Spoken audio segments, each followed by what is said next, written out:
This is Marcos from Barcelona, but he could be anyone, anywhere. What is about to happen to him occurs daily in offices and homes all over the world.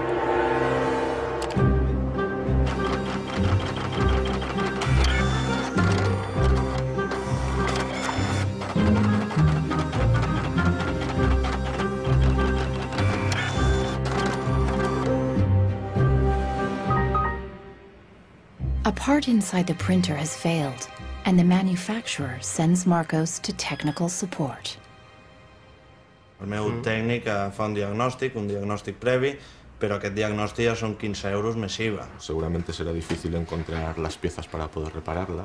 Realment, reparar-la no li surt molt a compte. Que reparar-la parlem d'uns 110, 120 euros. Tienes impresoras desde 39 euros. Jo t'aconsellaria que miressis impressores noves.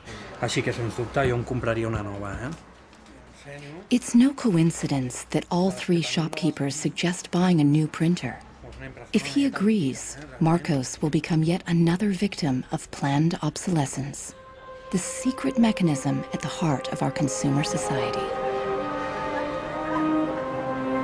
Our role in life seems to be just to consume things with credit, to borrow money to buy things we don't need.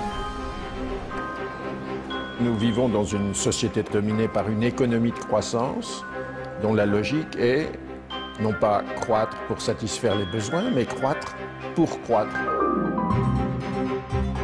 So if the consumer does not purchase, the economy is not going to grow. Planned obsolescence, the desire on the part of a consumer to own something a little newer, a little sooner than is necessary. This film will reveal how planned obsolescence has defined our lives ever since the 1920s, when manufacturers started shortening the lives of products to increase consumer demand. Also hat man sich gedacht, dann beschränken wir einfach die Lebensdauer auf 1000 Stunden. We will find out how designers and engineers were made to adopt new values and objectives. Was back to the drawing board and come out with something that was more fragile. They time those things. They time them, so when you finally paid for them, they're used up. A new generation of consumers has started challenging manufacturers. Is it possible to imagine a viable economy without planned obsolescence, without its impact on the environment? Posterity will never forgive us. Posterity will suddenly find out about the throwaway lifestyles of people in the advanced countries.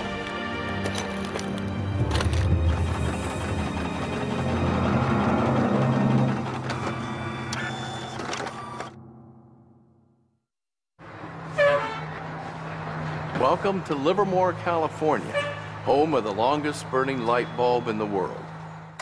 My name's Lynn Owens, and I am chairman of the Light Bulb Committee.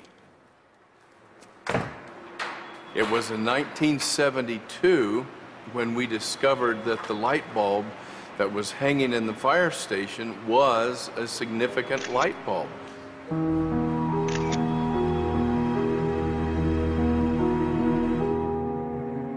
The light bulb at the Livermore fire station has been burning continuously since 1901. Ironically, the bulb has already outlasted 2 webcams.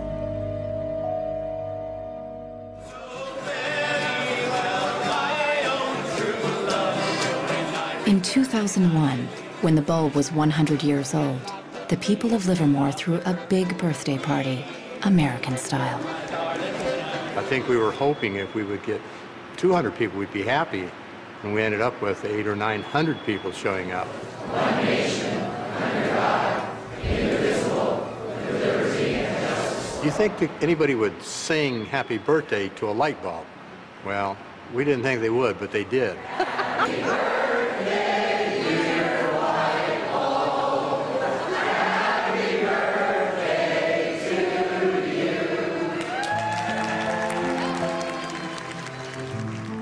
The origin of the bulb was, it was produced in a town called Shelby, Ohio, back around 1895, and put together by some very interesting ladies that I have some pictures of, and some gentlemen that invested in the company. The filament was invented by ᴄᴏ_ᴇ. He invented his filament to last.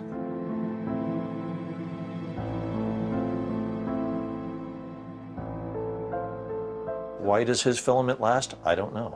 It's a secret that he made and that died with him.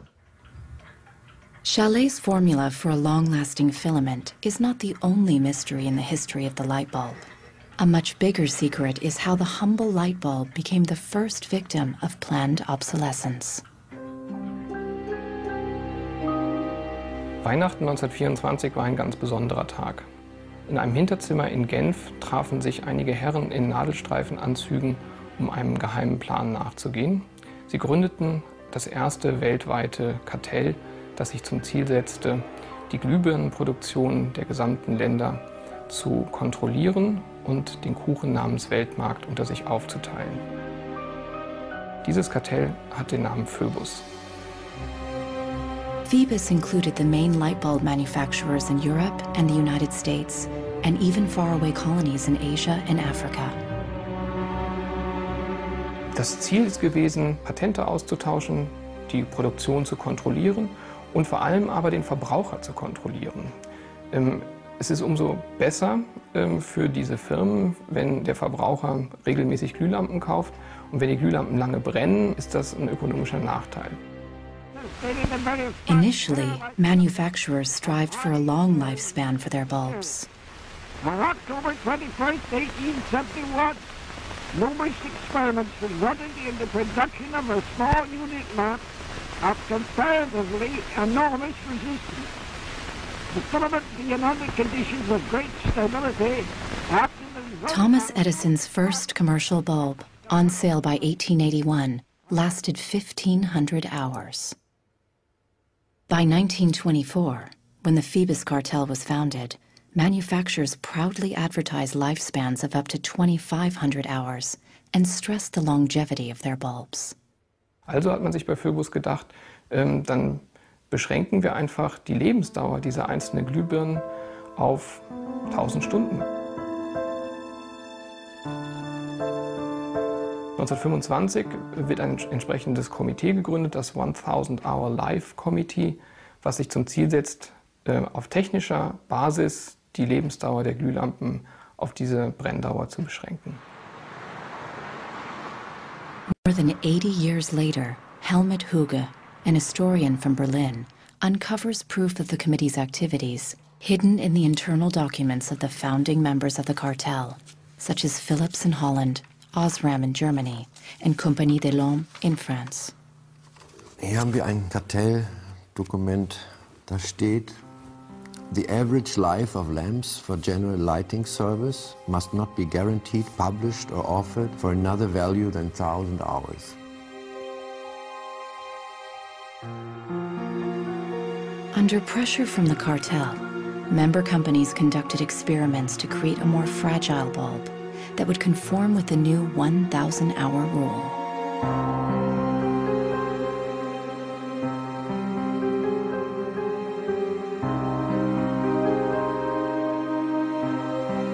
Bulb production was monitored rigorously to make sure cartel members complied.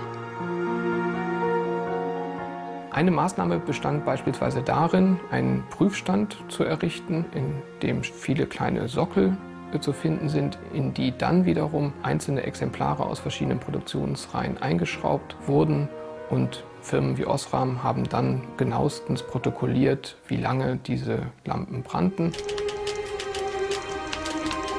Phoebus enforced its rules through an elaborate bureaucracy. Members were fined heavily if their monthly life reports were off the mark.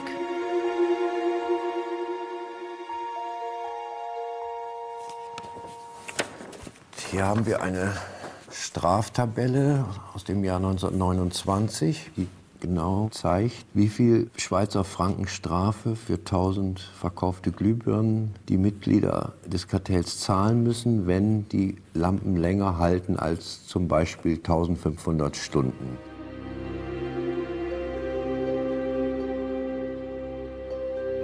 As planned obsolescence took effect, lifespans fell steadily. In just 2 years, they dropped from 2,500 hours to less than 1,500 hours. By the 1940s, the cartel had reached its goal. 1,000 hours had become the standard lifespan for bulbs. I can see how this was very tempting in 1932. I think at the time, sustainability was actually substantially less of an issue because I don't think they looked at the planet as being one with finite amount of resources. They looked at it as from an abundance perspective.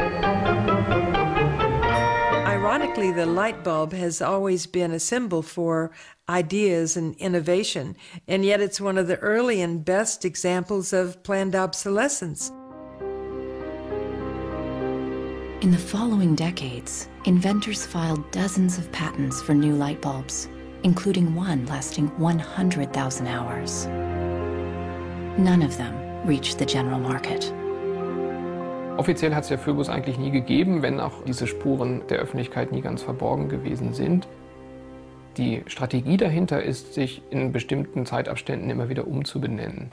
Dann heißt es mal internationales Elektrizitätskartell, dann mal wieder irgendein anderer Name. Entscheidend ist, dass diese Idee als Institution natürlich weiter besteht.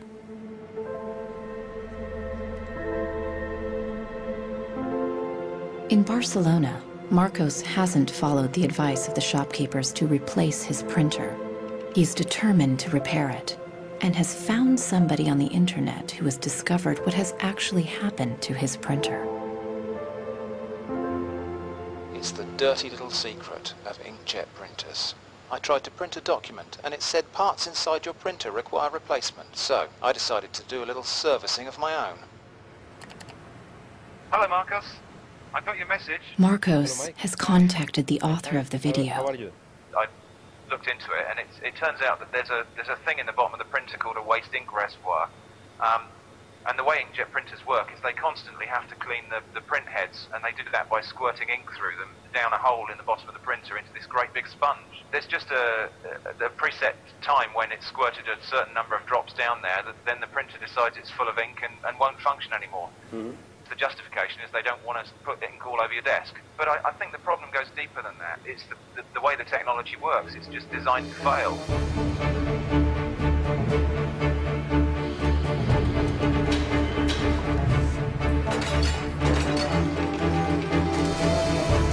Planned obsolescence emerged at the same time as mass production and the consumer society.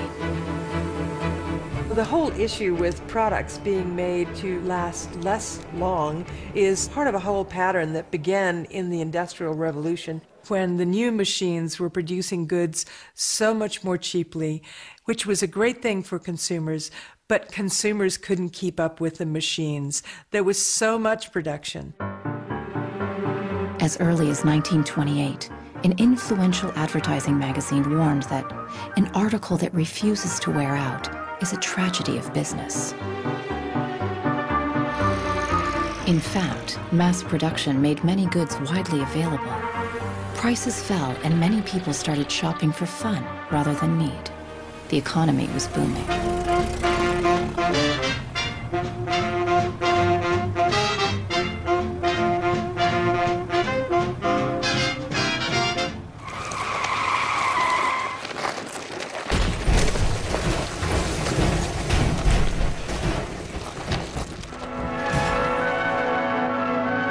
In 1929, the emerging consumer society came to a full stop when the Wall Street crash sent the U.S. into a deep economic recession. Unemployment reached staggering proportions. By 1933, 1/4 of our labor force was unemployed. People no longer queued for goods, but for work and for food.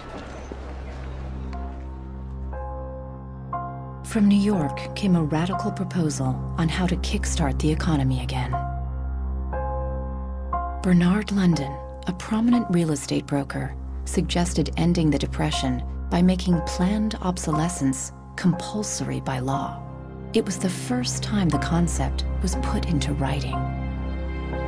Under Bernard London's proposal, all products would be given a lease of life with a set expiry date, after which they would be considered legally dead. consumers would turn them over to a government agency where they would be destroyed. He was trying to achieve a balance between capital and labor where there would always be a market for new goods.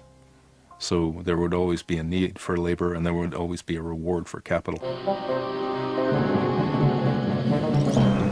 Bernard London believed that with compulsory planned obsolescence, the wheels of industry would keep turning, people would keep consuming, and everyone would have a job.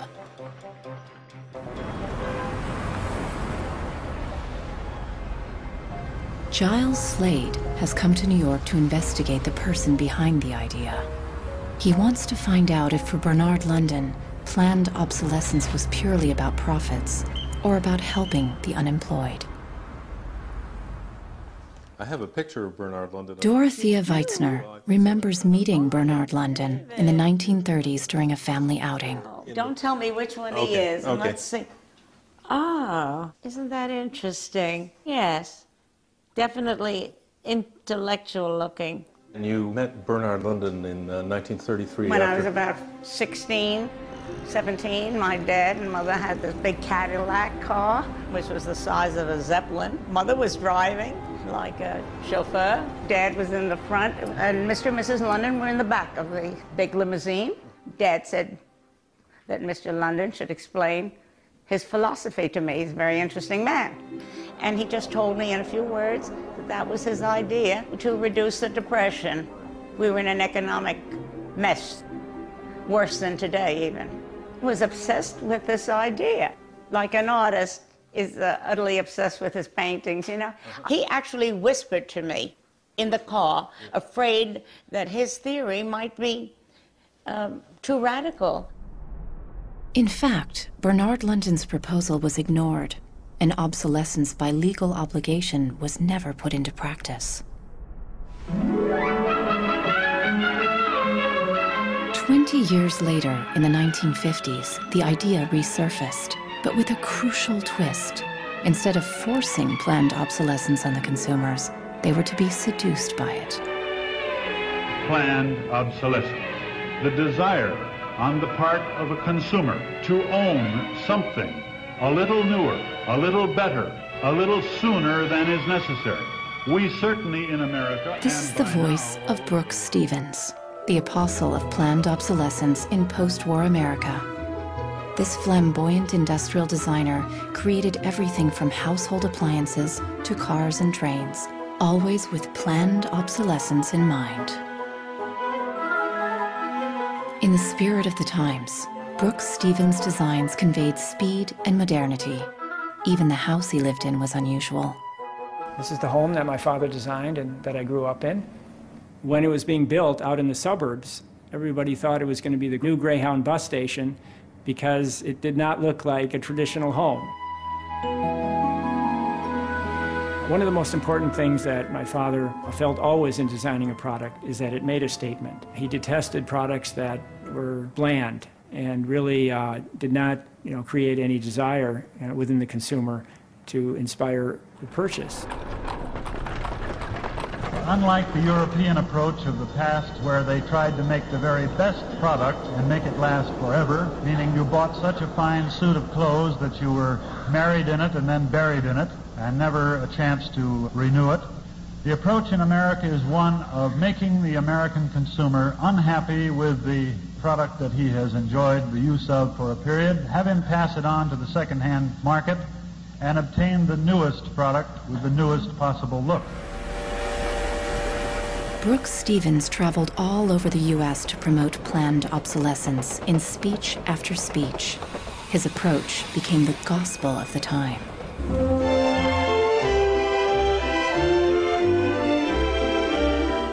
Women and men alike are increasingly interested in the look of things.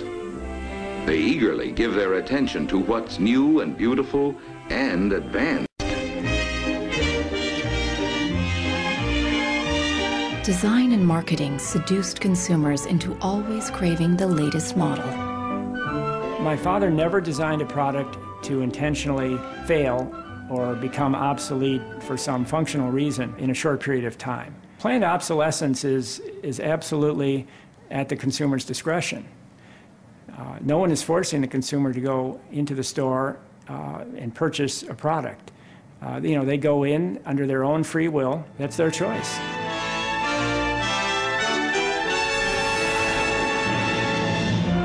Freedom and happiness through unlimited consumption.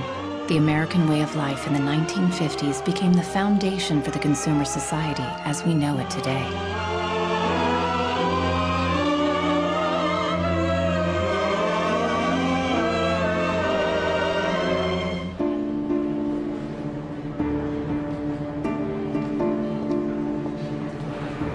See, without planned obsolescence, these places wouldn't exist. There wouldn't be any products, there wouldn't be any industry, there wouldn't be any designers, architects, there wouldn't be any salespeople, cleaners, there wouldn't be any security guards. All the jobs would go. So how often do you change your mobiles? 18 months.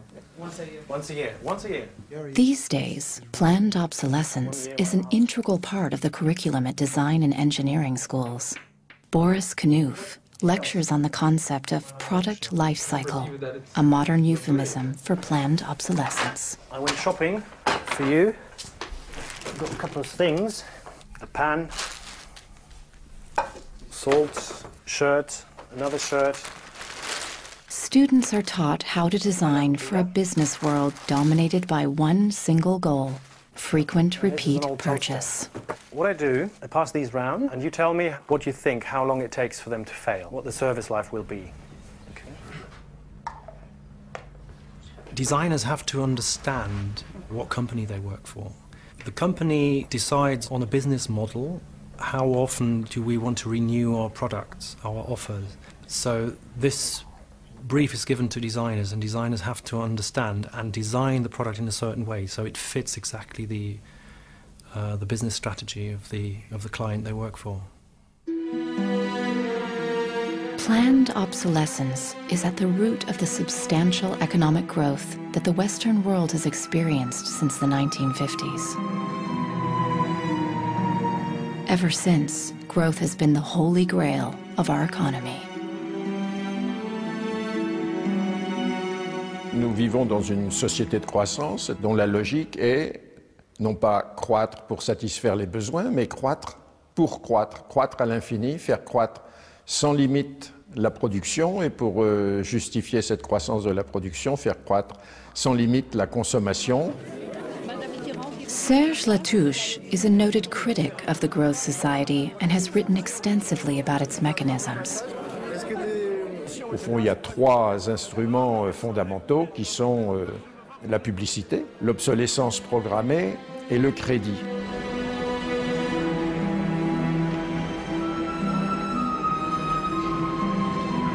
In the last generation or so, our role in life seems to be just to consume things with credit, to borrow money to buy things we don't need. That makes no real sense to me at all. Critics of the growth society point out that it's unsustainable in the long run because it's based on a flagrant contradiction. Celui qui croit qu'une croissance infinie est compatible avec une planète finie est soit un fou, soit un économiste. Le drame, c'est qu'au fond, nous sommes tous des économistes maintenant. Why is it that a new product is created every 3 minutes somewhere in the world? Is this necessary? I think a lot of people have realized that things need to change when they're being told by politicians to go shopping or to start consuming as the best way to restart the economy. On peut dire qu'avec la société de croissance, on est embarqué dans un bolide qui désormais manifestement n'a plus de pilote, qui va à toute allure et dont on peut prévoir le destin qui est soit de se fracasser contre un mur, soit de sombrer dans un précipice.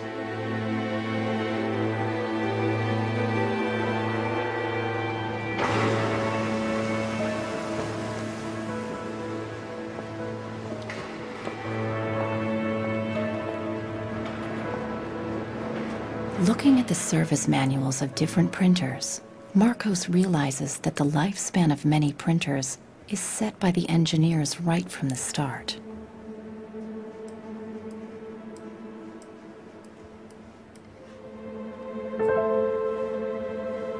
They achieved this by placing a chip deep inside the printer.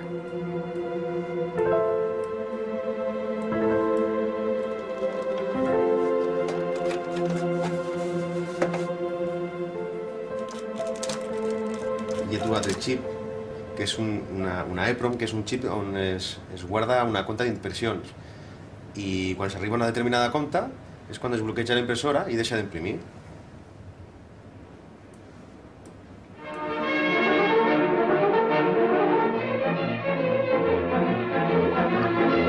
How do engineers feel about designing products to fail?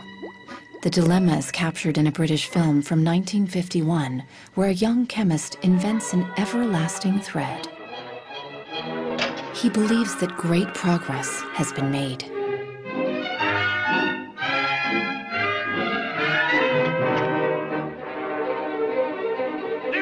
But not everyone is happy with his discovery, and soon he finds himself on the run, not only from the factory owners, but also from the workers, all fearing for their jobs. Well, that's really interesting, and it reminds me of something that actually happened in the textile industry. In 1940, the chemical giant DuPont announced the arrival of a revolutionary synthetic fiber, nylon. Girls celebrated the new long-lasting stockings, but the joy was short-lived.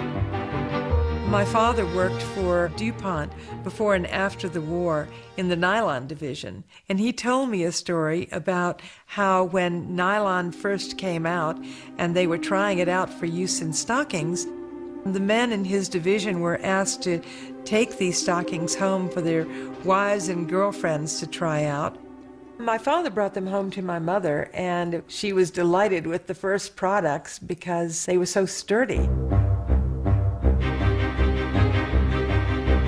The DuPont chemists had every reason to be proud of their achievement, as even men touted the strength of nylon stockings. The problem was they lasted too long. The women were very happy with the fact that they didn't get runners in them. Unfortunately, this meant that the companies producing the stockings were not going to sell very many.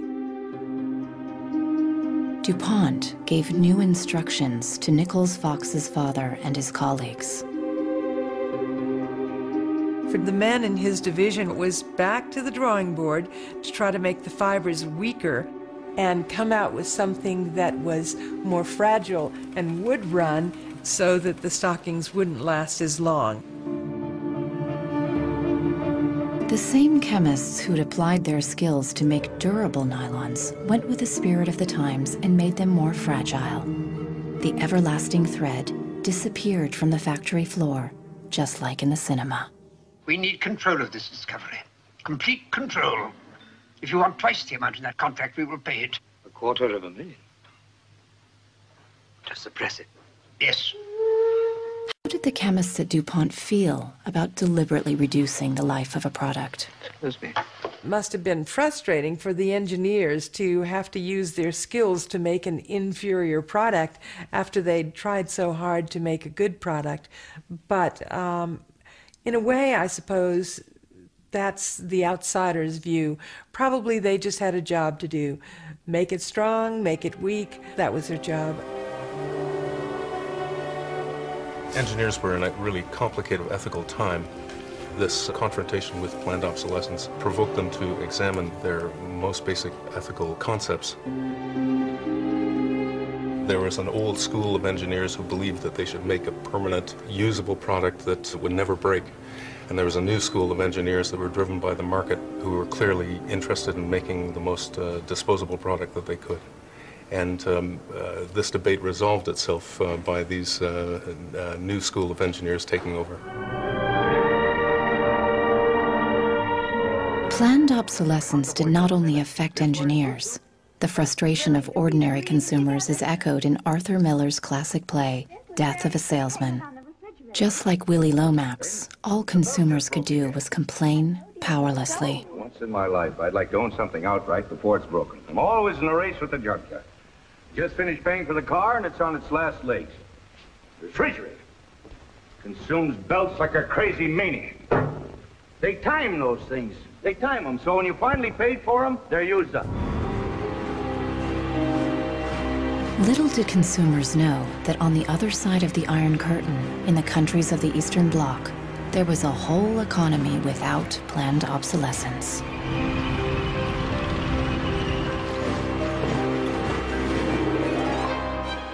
The communist economy was not ruled by the free market, but centrally planned by the state.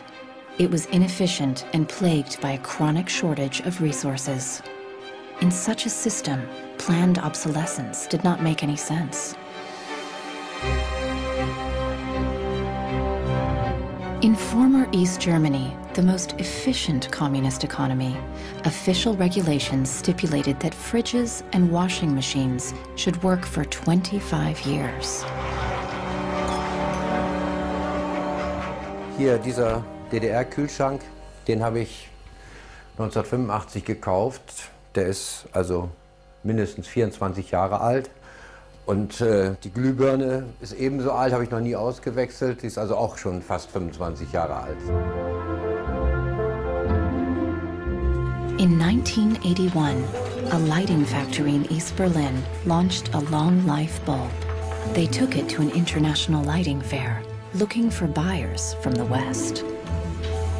Als die ostdeutschen Glühlampenhersteller 1981 diese Langlebensdauerglühlampen auf der Hannoveraner Messe präsentierten, meinten ihre Westkollegen, ihr wollt euch wohl alle arbeitslos machen. Woraufhin die NAVA-Leute, Ingenieure, antworteten, nein, im Gegenteil, indem wir Ressourcen schonen und den Wolfram nicht verpulvern, behalten wir gerade unsere Arbeitsplätze. The Western buyers rejected the bulb. In 1989, the Berlin Wall came down. The factory was closed, and the East German long-life bulb went out of production. Now, it can only be found in exhibitions and museums.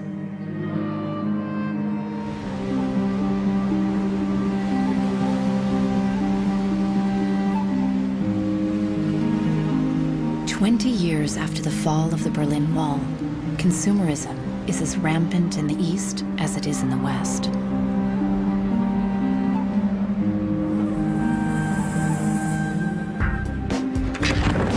But there is one difference. In the age of the internet, consumers are ready to fight against planned obsolescence. The first movie we made that really broke through was a movie about the iPod. And I was completely broke. And I had gotten this iPod, it was like $500, $400. And about 8 months later, 12 months later maybe, the battery died in it. And I called Apple to ask them to replace the battery. And their policy at the time was to tell their customers to buy a new iPod. You might as well go get a new one. Apple doesn't offer? No. Apple doesn't offer a new battery for the iPod? No. It wasn't that the battery died that was annoying, because in my Nokia cell phone, the battery dies, you buy a new battery. Even in my Apple laptop, when the battery would die, you replace the battery. But in the iPod, this expensive piece of hardware, when the battery died, you had to replace the entire unit. So it was my brother's idea to make a movie about just that. We went around with a stencil, spray painting on every iPod advertisement we saw in town. iPod's unreplaceable battery lasts only 18 months. We put the video on our own little site, iPodsDirtySecret.com. The first month, 6 weeks, it was at 5-6 million views, and the site went absolutely bananas. A lawyer in San Francisco, Elizabeth Pritzker, heard about the video and together with her associates decided to sue Apple over the lifespan of the iPod battery. Half a century after the light bulb case, planned obsolescence was in court again.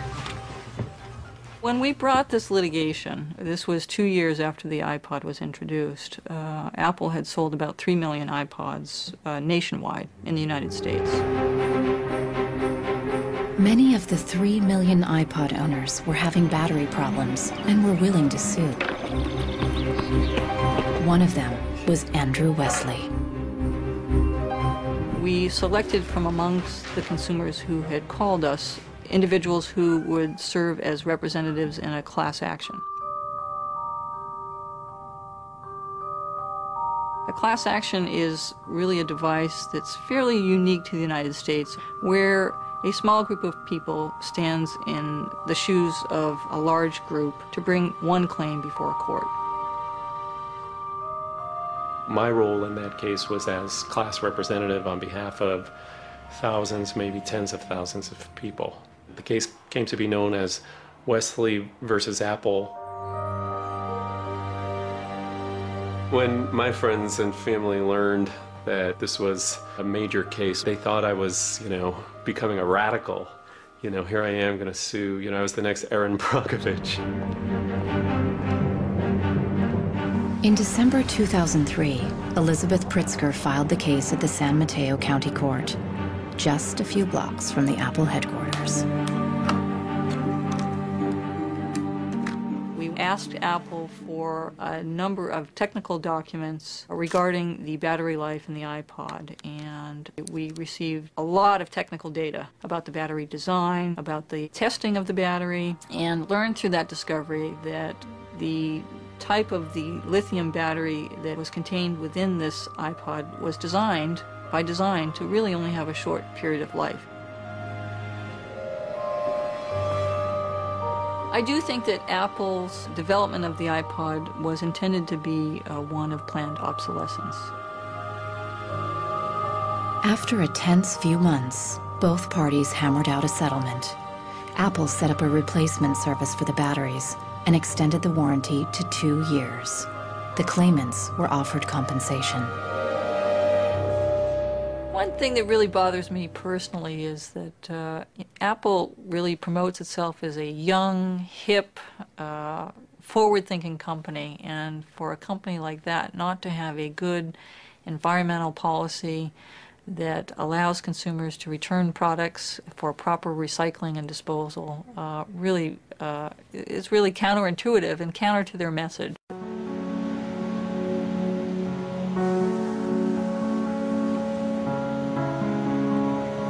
Planned obsolescence produces a constant stream of waste, which is shipped to third world countries, such as Ghana in Africa.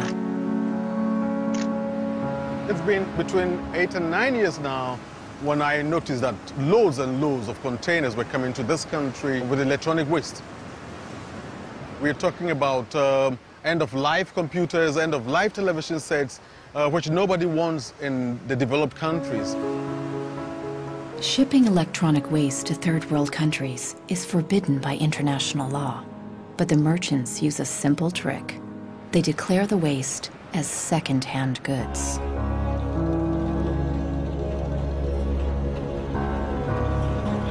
More than 80% of the electronic waste that arrives in Ghana is totally beyond repair, and whole container loads are abandoned at dump sites all around the country. We are at the dump site here in ᴑᴏ_ʀᴇ. In the past, we had this beautiful river called Odo River, that meandered its way through this area. It was teeming in the past. It had so much fish. So we actually attended a school not very far away from here. So we'd come play football and hang around the river. The fishermen would organize boat rides, I remember very well. But now it's all finished, it's all gone. And that makes me really, really sad. And it makes me angry.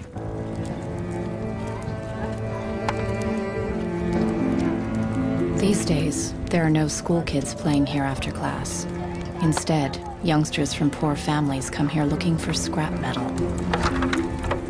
They burn the plastic-covered cables from the discarded computers to salvage the metal inside.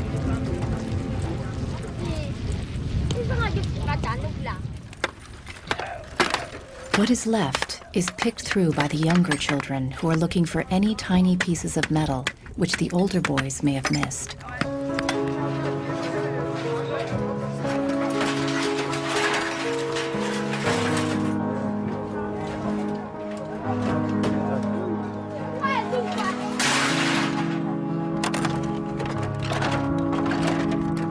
Some of those behind the shipment have said that, well, we're trying to bridge the digital divide between Europe, America, and then the rest of Africa and Ghana, of course. But the reality is that these computers that are sent here simply do not work. There's no point in receiving electronic waste when you cannot deal with it, more so when you did not produce it and your country is being used as the world's trash bin.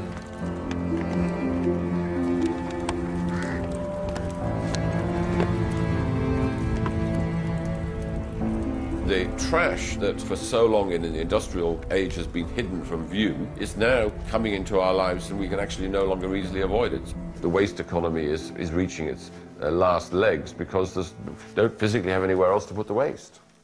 I think in the course of time, we've come to realize that the planet that we're living on cannot sustain that forever. There's a limit to natural resources, and there's a limit to energy resources that we have. Posterity will never forgive us. Posterity will suddenly find out about the throwaway attitudes, the throwaway lifestyles of people in the advanced countries. People all over the world have started acting against planned obsolescence. ᴄᴏ is fighting against it from the receiving end. He has started by collecting information. This is where I keep the e-waste that have asset tags or property tags. This says Amu Center Nordvest Zeeland. It's from Denmark. This is from Germany, sent here simply to be dumped. Westminster College. Apple should know better. It's a company that claims to be so green. There's a lot of Apple products that are being dumped here. I have a database that contain the asset tags, the contact addresses, telephone numbers of the companies that owned the electronic waste that have been dumped in Ghana. ᴄᴏ plans to turn this information into evidence for a court case.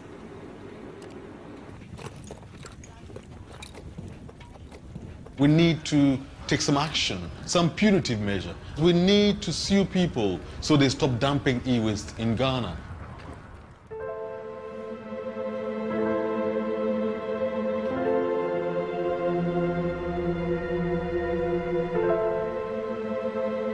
Marcos is on the internet again, looking for a way to extend the life of his printer. He has discovered a Russian website which offers a free software for printers with a counter chip. The programmer has even gone to the trouble of explaining his personal motivation. This happens due to a bad construction. This is their business model, not a good one for user and environment. So I looked and found a way to make user-friendly software to allow active users to reset an input counter. Marcos doesn't know what to expect, but downloads the software anyway. From a small village in France, ᴍᴏ fights planned obsolescence by helping people share business and design ideas which come from all over the globe. In all poorer countries, things are repaired automatically. The notion you throw a product away just because it breaks for some reason is completely unknowable and unthinkable, actually, to somebody in the south. In India, there's an actual word, jugaad, to describe this tradition of being able to fix things pretty much regardless of the complexity of it. We try to find people who are actively doing projects in the world rather than just talking about things or making abstract statements about how awful things are or what has to be changed.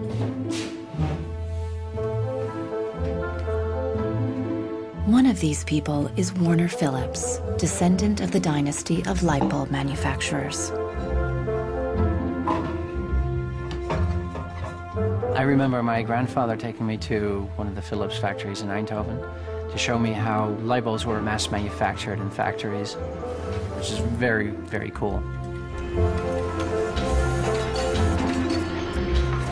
Nearly 100 years after the creation of the light bulb cartel, Warner Phillips follows family tradition with a different approach. He produces an LED bulb, which lasts 25 years. It's not like there's a green world and there is a business world. I think business and sustainability go hand in hand. It's actually the best basis to build a business on.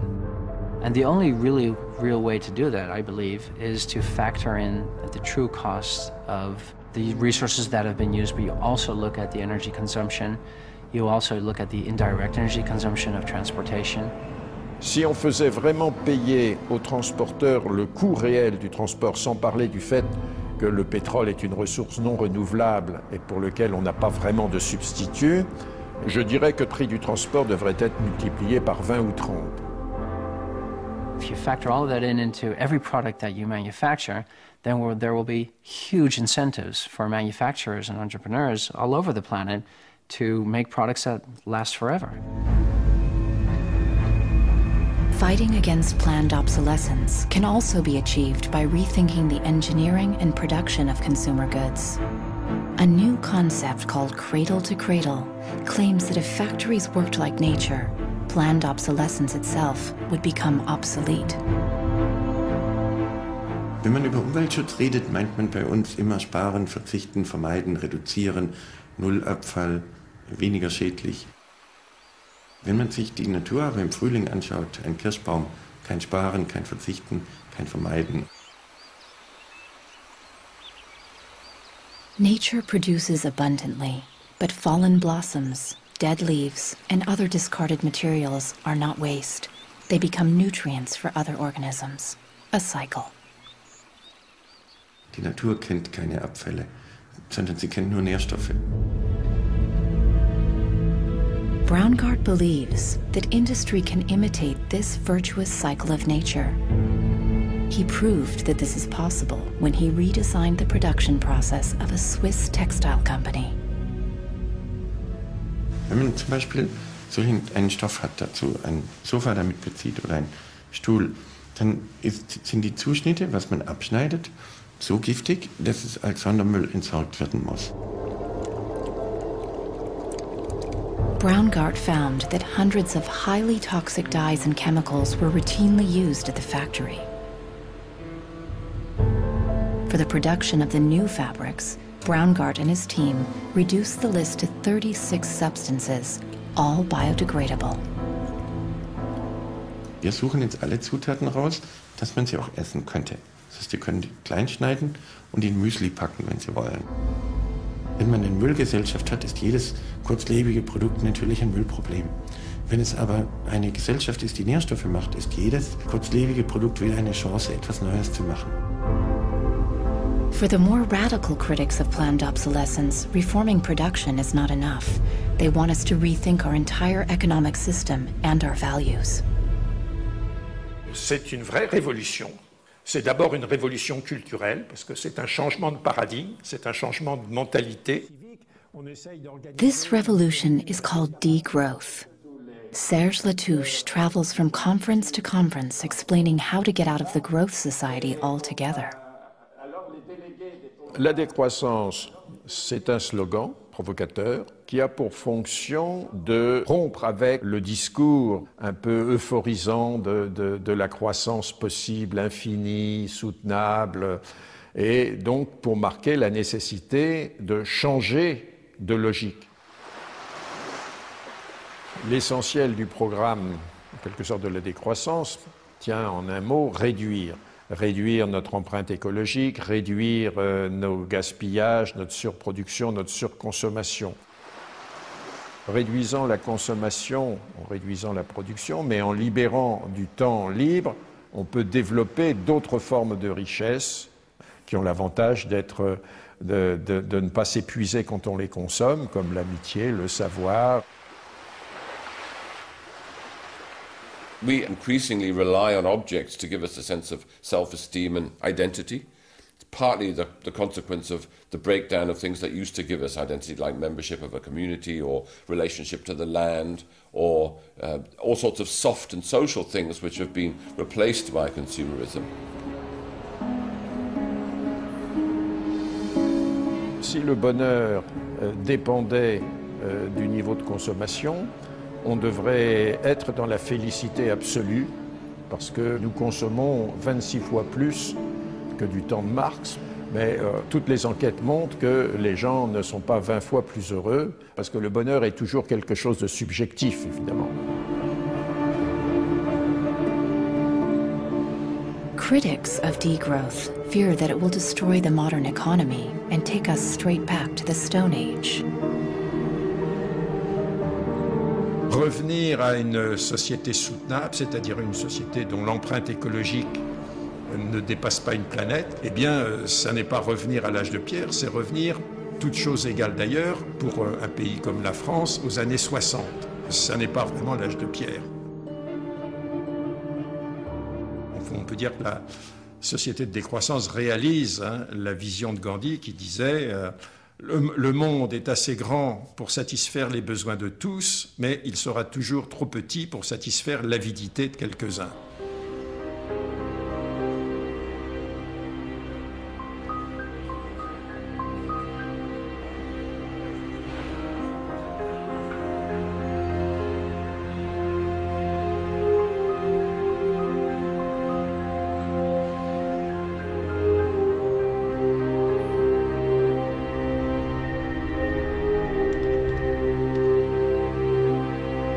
Marcos is installing the Russian freeware on his computer.